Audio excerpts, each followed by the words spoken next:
Hey Bigger Pockets, it's Matt. And today we're going to talk about adding value to small to mid-sized multifamily properties. So when I say small, I'm talking about, say, five units or up. And you'll learn why I mean that as we go along in the discussion today. So there's the short game in multifamily, and then there's the long game. The long game in adding value to multifamily is, getting rents up over time, making sure you're competitive for market rents, getting expenses down, making sure the property's maintained well, doing preventative maintenance. The long game, that's the marathon of multifamily. But there's a few tactics I want to give you guys today on how to bump value quickly. And if you bought a property that has some deferred maintenance or has it's a value add property, is a way to bump value quickly and to jumpstart you into that long game, right? So let's call it the short game. So here's what the short game looks like, and this came up for me because I got a call from a friend of mine who's looking at a 64 unit out in Indianapolis, and he's like, well, Matt, I need to add value quickly, and he told me the story of the property. And so here's the advice. We had a great conversation, and here's what came up in our conversation. The first thing you want to do, it sounds so silly, but you'll get why. You want to rename the building, okay? And it doesn't work for duplexes and triplexes because those don't have names, but if you get above, like, say, 5-6 units, like I have a 10 unit, that property has a name. And you get, like, our 18 unit building has a name, and of course larger properties that we own as well, larger apartment complexes have names to them too. When I say name, I mean, the whatever lofts or the whatever apartments or whatever it may be. And the reason I'm saying you want to give it a new name is because the property probably has a prior name, maybe has a pin drop on Google or something like that. You want to see if you can get control of those things and then eliminate them. And the reason why you want to eliminate the old ones is because whatever reputation the prior owner had is going to show up for yours. When we bought our apartment complex, the most recent that we purchased, had a lot of bad stuff that people had said about the property on apartments.com.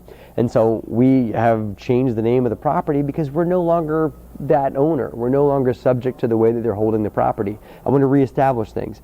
Just the first thing you want to do is rename the building to give it a new context, a new look, a new brand. And that name should include things like, for larger properties, like a website, but definitely it's free to get a Google Places mark with a new name to it so people can give you new ratings and new pictures and everything like that to the property. So that's number one. Renaming, new branding, and a lot of different things you can bring into that, painting and this and that. But that's easy and it's probably free to do. It's super low cost. That's the first thing my friend and I talked about. And the next thing you want to do, and this could be a small investment, might be a medium-sized investment, but you want to redo the common areas. And that could mean the exterior of the property, putting in some bushes, maybe some painting. If you've got common area hallways or common area carpets or something like that, you want to spruce those things up. A couple reasons why you want to do it. When new tenants come out, those things are probably dated because common areas tend to get neglected by prior owners, so there's maybe some scuffs and, fresh paint has that nice new smell to it, and it's going to feel like a new fresh property. And so the current tenants on the property are going to appreciate that. They're going to kind of has that new sheriff in town kind of look to it. And so that, along with the new name, is going to give those new tenants a feel like, okay, good, I'll stay, I'll pay my rent. I'll, perhaps establishes yourself as the new owner of the property and gives that new feel. New people that come to look at the property, because odds are there's going to be some vacancy, are going to see that immediately. It's first impression, right? You never get a second chance to make a first impression. Is that a commercial out there maybe?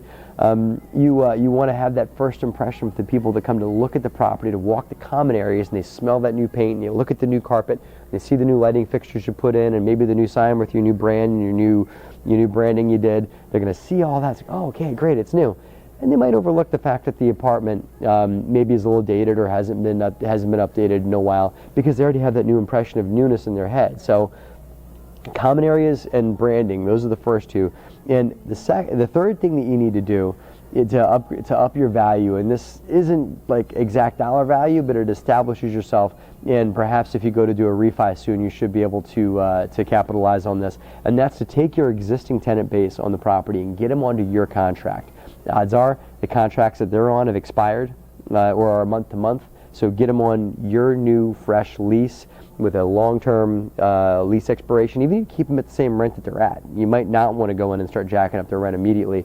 Just lock them down under your agreement because that's something that establishes value to perhaps a lender or someone that you want to potentially refinance a property with, and it establishes value to you and establishes control and respect to the new tenants to you, so you can get them onto your contract, right?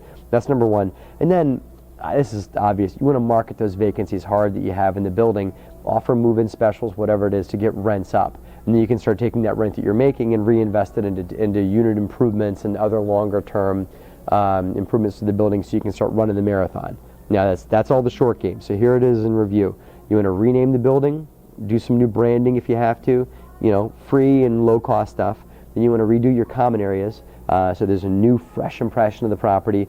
And then you want to get new contracts for your existing tenants and market hard to get the vacancies filled. Once you do those things, you're off on the right foot and should be able to start the marathon of multifamily ownership, which is keeping units occupied, keeping rents at market, keeping expenses down, and that's where the real cash flow comes in. I hope this was value to you guys, and I hope this can play for you folks that are in smaller stuff like 5 to 10 unit buildings, or even in larger stuff too. My hope is that it applies for all that, or you guys see some value there. So appreciate you watching as always. Leave comments below for stuff that you maybe have done for your multifamilies, or for ideas that come up, or maybe if you've applied some of these principles yourself. I'd love to see some comments below here on Bigger Pockets. I always appreciate you guys watching, and have a great and profitable week.